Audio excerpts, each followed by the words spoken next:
Selvbilledet har en kæmpe stor betydning for os som mennesker. Hvordan vi ser på os selv, hvad vi tænker om os selv, hvordan vi føler i forhold til os selv, og hvordan vi er i stand til at skabe et liv for os selv. Spiller selvbilledet ind på. Selvbilledet består af mange forskellige refleksionslag, og nogle aspekter af selvbilledet gør nemt opmærksom på sig selv. Når vi kan mærke, hvad vi er trygge og bekvemme ved at kaste os ud i, der hvor vi tror på os selv, der hvor vi har lyst til at være nysgerrige, fordi vi ser og oplever det som en naturlig forlængelse af den vi er. Det kan også godt være, hvis der er noget vi ikke tør, hvis der er noget vi er utrygge ved, fordi vi ser det som en forlængelse af os selv. Og inde om bagved, der hvor det egentlig er meget nemt gennem tanker og følelser at møde vores syn på os selv, inde om bagved, der ligger fundamentet for selvbilledet. I fundamentet for selvbilledet, der kan der være strukturer, som er så gamle, eller er blevet så logiske, så rationelle for os, at de ikke længere gør opmærksom på sig selv som noget, det kan være gavnligt at hele eller at lave om på. Og vi kan ikke rigtig sige, at vi har et fuldt ud sundt selvbillede, før vi har været inde og kigge på, hvad er det egentlig for en grundskabelon, som vores tanker, vores følelser, vores handlinger, som vi skaber ud fra vores billede på, vores forestilling om den vi er, også er blevet helet. Nogle af de strukturer, der kan ligge derinde, kan handle om at være blevet mødt på en bestemt måde af omgivelserne, så vi er kommet til at tro på omgivelsernes syn på den vi er. Også selvom det overhovedet ikke har været i overensstemmelse med det, der egentlig har klinget rent og naturligt, hvis vi skulle spørge os selv. Det er der rigtig mange, der har oplevet allerede fra barns ben, at være blevet mødt af omgivelserne på en måde, vedholdende og konsistent, så vi bare har assimileret ind i det billede, som omgivelserne har forventet, at vi har skulle passe ind i. Fordi vi ikke har været gamle nok til at stå ved vores egen energi, vores eget fundament, eller været gamle nok til at forstå, at vedholdende og konsistent kommunikation for omgivelserne altså godt kan tage fejl. Så kan det blive lagt ind i vores forståelse af os selv, at vi er på en måde, som vi faktisk ikke er. Det kan være ret tydeligt, hvis der er tale om en adfærd fra omgivelserne, som har været ubehagelig. Så kan vi kigge på det, og vi kan måske få helet nogle traumer og få skabt forståelser og perspektiver ud fra de trigger, som ubehagelige oplevelser og traumer og nu engang giver os, og kan få ryddet ret godt op i det. Og måske så begynder selvbilledet lige så stille at ændre sig indeni samtidig med. Men hvis man nu har fået kodet ind, for eksempel helt fra barns ben, hvis man er blevet drillet, det er ikke sikkert, at du er det, men det er bare et eksempel, at jeg er sådan en, for hvem det er et præmis, at de andre mennesker omkring mig, andre børn, så måske, de ikke har lyst til at tale med mig. Jeg er sådan en, som andre ikke har lyst til at tale med. Jeg er sådan en, som andre ikke har lyst til at lytte til.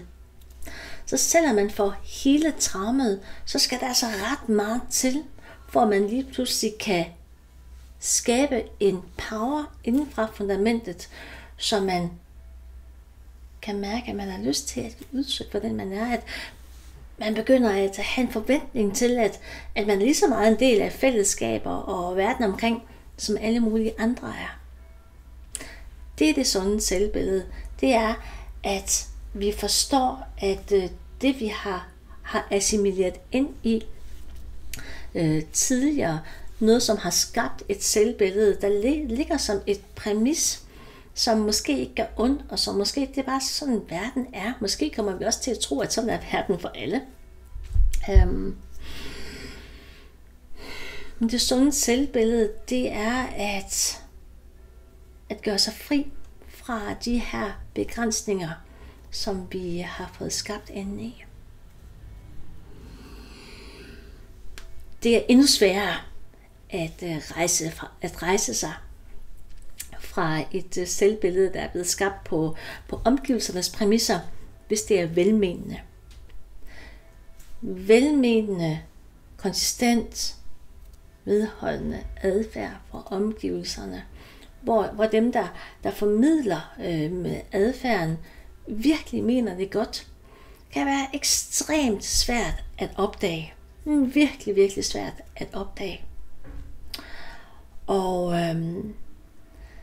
det er der helt sikkert nogen, der kender, eller også så kender du nogen, som kender det, at være blevet mødt af, at du er bare så dygtig. Ej, hvor er du dygtig. Du er bare så god til det der. Du er bare så sød. Og du er simpelthen bare den sødeste, som jo også er med til at farve selvbilledet. Og de fleste mennesker har fra barnsben af et træk efter at blive mødt og anerkendt. Så når der er nogen, der møder os på den her måde, endda velmenende, så kan vi have meget stærke impulser i forhold til at efterleve det, der bliver sagt om os, som er pænt. Det kan også være med til at farve vores selvbillede. Så hvis man nu har fået at vide, at man er, du er så sund, jamen så kan det komme til at ligge i ikke bare selvbilledet, men som en væsentlig del af identiteten, at alle skal synes, man er sød. Eller hvis man har fået at vide, du er så dygtig til det her, eller til alt måske, så kan det komme til at ligge også som en væsentlig del af identiteten, at man skal være dygtig, måske endda til alt. Så hvis man ikke er det, så føler man sig ikke god nok, selvom man faktisk har øvet sig i at være dygtig til mange ting. Det kan også være i forhold til at være rigtig. At blive mødt ligeværdigt. Og det er jeg ikke den eneste. Det kender jeg rigtig godt selv. Jeg vil gerne dele, hvad det handler om. Der er mange, der kender det. Både nogen, som ser ud, som stikker ud udseendemæssigt, ligesom mig i det danske samfund, men man behøver ikke at stikke ud på den måde. Det kan også være på andre måder. Det kan være i den måde, i den tøjstil, man har. Det tøj, som man fik på af sine forældre, da man gik i skole, var det mærketøj. Var det ikke mærketøj? Det kan være en kropsholdning, der signalerer noget underkastelse, som andre responderer på uforvarende og måske også velmenende. Det kan være, at man har stammet, at man stammer. Det kan være mange forskellige ting, som gør, at man bliver mødt af omgivelserne på en måde, som er underkendende. Mit eget eksempel, det er en stereotyp, og så kunne det være lidt interessant, for jeg bliver faktisk ret tit mødt af at få at vide, at det ikke passer, når jeg siger det, jeg skal til at sige. Fordi det passer. Jeg er rigtig tit blevet mødt af sådan en meget velmenende, men også lidt medfølende, patroniserende kommunikation fra andre mennesker, som jeg ikke har kunne forstå. Jeg har simpelthen ikke kunne forstå det, at jeg har fået forklaret ting, som har været evidente i detaljer, at jeg er blevet talt ned til, at jeg er blevet sådan behandlet som tyvende, indtil jeg opdagede, hvor alle brikkerne faldt på plads, at det er fordi, jeg kommer fra et andet land. Og hvis du har fulgt med så længe i den her video, så har du det formentlig ikke på samme måde. Men da jeg opdagede det, at der faktisk er en form for racisme, velmenende racisme, som florerer vidt og bredt i det danske samfund, så var det en kæmpe stor lettelse for mig. Fordi nu forstod jeg, hvad det var. Og det er jo ikke noget at gøre med, at det ikke har været gode intentioner. Det er simpelthen bare noget at gøre med, at vi responderer på nogle signaler, som bliver sendt ud, som overruler vores bevidsthed. Og det er jo langt fra alle, men det har været så vedvarende konsistent, at det har farvet mit selvbillede, så jeg er kommet til at krybe og krympe mig og lære, at jeg er sådan en, som man sådan lige kan viske ud, eller som man ikke lytter til, eller som man sådan kan sådan grine lidt af i hjørnerne, eller også selvom jeg siger noget, som er det, der giver mening i en eller anden måske faglig sammenhæng, at så er der ikke nogen, som tager det alvorligt. Hvor det simpelthen har været med til det. Der er selvfølgelig andre faktorer, der kan spille ind. Men det var bare mit eksempel. Plus jeg har også det her med mig, at jeg får at vide, at jeg er så sød, og jeg er så dygtig til alle mulige ting. så der har været masser af indre processer at tage fat i. Så mit selvbillede, det har handlet rigtig meget om at finde ud af, hvem er jeg egentlig derinde? Hvad er det for nogle syn på mig selv, som jeg har etableret på baggrund af den måde, jeg er blevet mødt af omgivelserne på. Og der har det været nemt for mig, fordi da jeg fandt ud af det her med, at man faktisk bliver mødt på en anden måde af rigtig, rigtig mange mennesker, når man ser anderledes ud.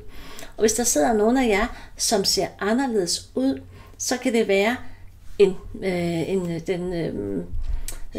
den største etniske gruppe her i Danmark, så kan det være, at I kan genkende det, eller at der går en pros op for jer, eller måske så har I altid vidst det. Men det er jo nemt at pinpointe.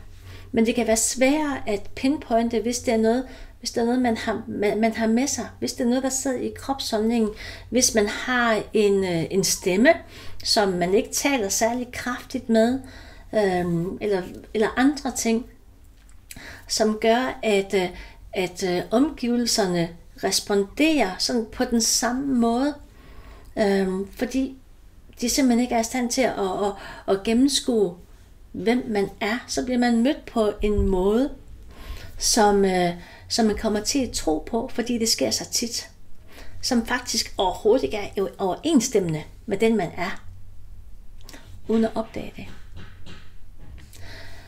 Og når det er velmenende, så kan det være så svært at opdage.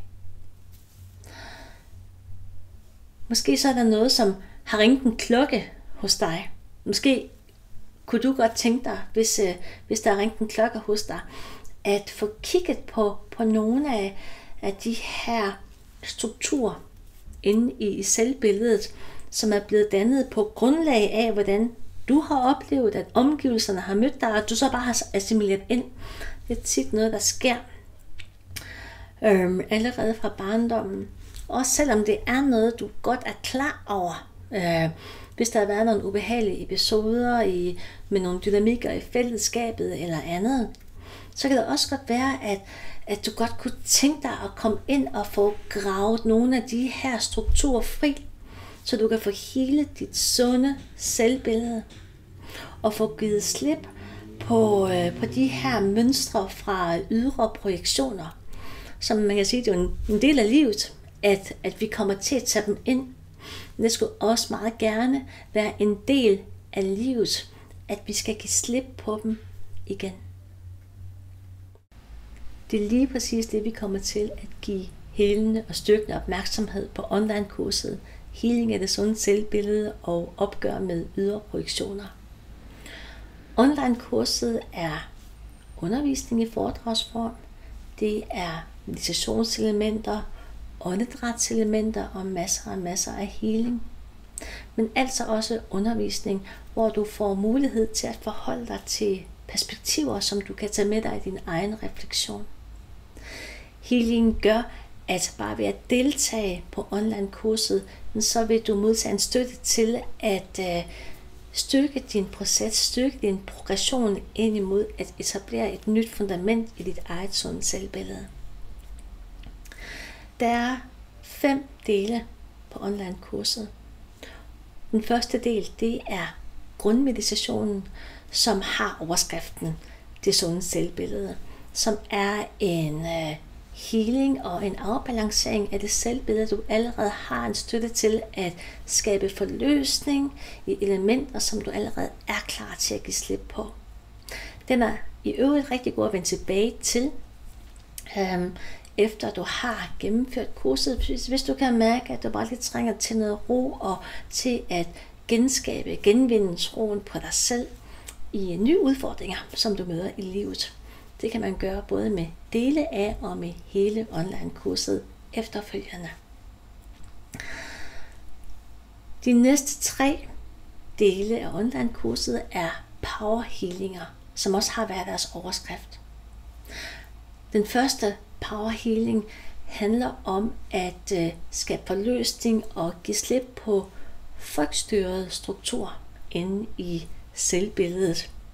Det handler om noget, vi har lært, at vi ikke skal gøre, fordi vi har nogle erfaringer med, at hvis vi gør det, så bliver det ubehageligt, eller det bliver farligt, måske reelt set eller socialt set. For eksempel at sige sin mening, eller at gøre opmærksom på sig selv, kan være gode eksempler på, hvad det kunne være, sådan frygtstyrede strukturer. Og det er jo dem, som vi også var inde på her lidt tidligere i videoen, dem, som gør opmærksom på sig selv, som det ikke er så svært at opdage er der. Så selvfølgelig så har de deres egen lille healingsrunde. Den næste power healing handler om underkendende struktur. Og det er der, hvor der kan gemme sig ret mange, hvis man har samlet mange af dem op, af de her aspekter af selvbilledet, der er blevet dannet på grund af velmenende adfærd fra omgivelserne. Som for eksempel de eksempler, at jeg er sådan en, der er sød, så må jeg ikke sige fra. Jeg er sådan en, der er dygtig, så må jeg ikke begå fejl. For det bare ligger som en del af det billede, man har af sig selv. Eller jeg er sådan en, som er forkert. Jeg er sådan en, som er, man kan også gå hen og ligefrem fordumme sig selv, komme til at tro, at man ikke er særlig klog, fordi man er blevet mødt af omgivelserne på den måde. Det ved jeg, der er mange, som døjer med. Den tredje power healing, den handler om at skabe forløsning og bevægelighed, fleksibilitet i tankelagene. Fordi det er tankelagene, som åbner dørene til vores handlingslag. Så hvis vi ikke tør at tænke tanken, at vi kan prøve noget nyt, at vi kan sige vores mening, jamen så vil vi sjældent opleve, at handlingen bare kommer af sig selv. Og plus også det, vi tænker om os selv, det har en kæmpe stor betydning for vores overordnede velbefindende. Og det kan hele selvbilledet, men det kan også godt holde det fast eller stagnere det endnu mere, end det måske allerede er. Den sidste del af online-kurset har overskriften det dynamiske selvbillede. Og det dynamiske selvbillede, det er sådan et billede på, at selvfølgelig så er det jo ikke, der er ikke noget galt i at observere det, vi nu engang observerer omkring de frygtstyrede strukturer, eller omkring de selvunderkendende strukturer, eller omkring tankerne og følelserne.